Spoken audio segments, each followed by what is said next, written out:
पड़ गली बीमारतिया मुँहले से बचनी, पड़ गली बीमारतिया मुँहले से बचनी।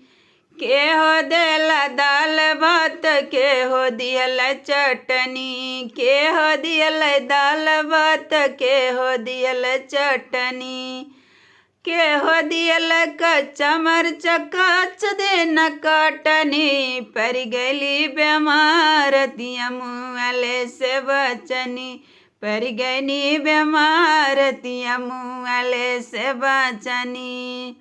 सासु दियनी दाल भात, ननदो दियनी चटनी, सासु दियनी दाल भात, ननदो दियनी चटनी।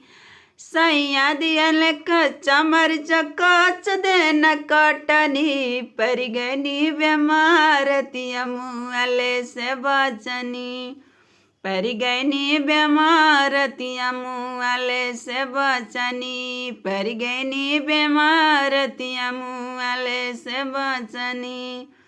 के हो लवटा कटर, के हो बयदवा, के हो लवटा कटर, के हो बयदवा, के लव झरवैया तब जाके बचनी। पर गली बीमारतिया मुँहले से बचनी, पर गनी बीमारतिया मुँहले से बचनी। जेठ लवटा कटर जेठानी हो बयादवा, जेठ लवटा कटर जेठानी हो बयादवा, सैया लावा झरवैया तब जाके बचनी। पर गनी बीमारतिया मुँहले से बचनी, पर गनी बीमारतिया मुँहले से बचनी।